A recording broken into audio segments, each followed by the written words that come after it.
Some places aren't haunted because of what happened in them. They're haunted because of what they want.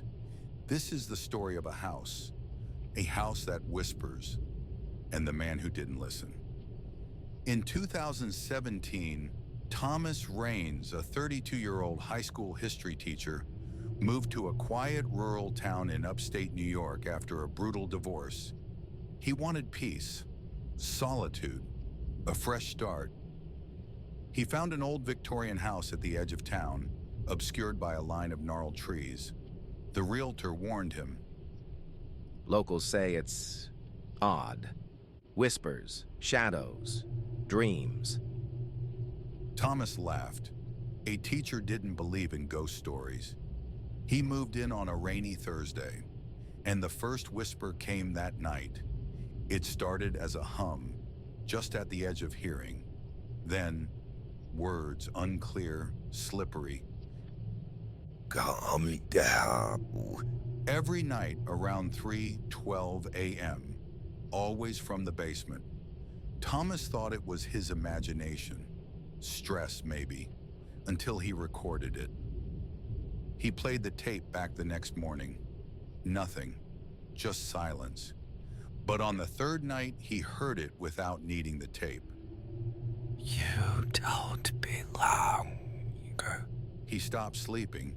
He started locking the basement door, but every morning it was wide open. He called the realtor. She didn't answer. He tried to get it relisted. No one returned his calls. That's when he noticed the pictures. Photos he never took on his phone of him sleeping. He found footprints, small, barefoot, muddy, leading from the basement to his bed. He called the police. They found nothing. Suggested therapy. But Thomas couldn't leave. He tried, drove out of town. 40 miles out, his engine died.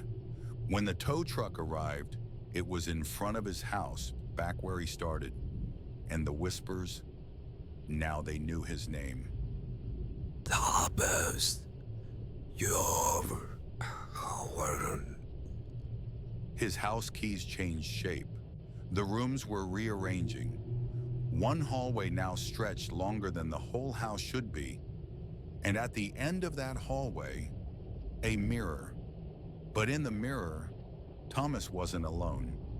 Thomas learned the house had no prior owner on record. The land was unclaimed for decades.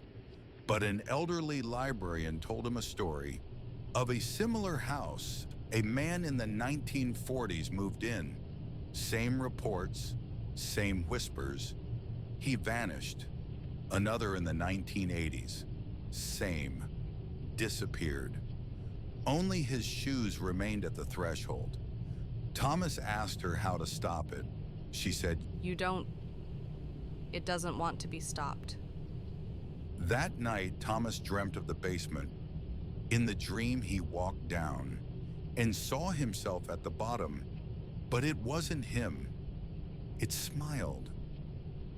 Thomas doesn't answer his phone anymore. The house is still there, quiet, calm, waiting. Some say you can still hear him inside, calling for help.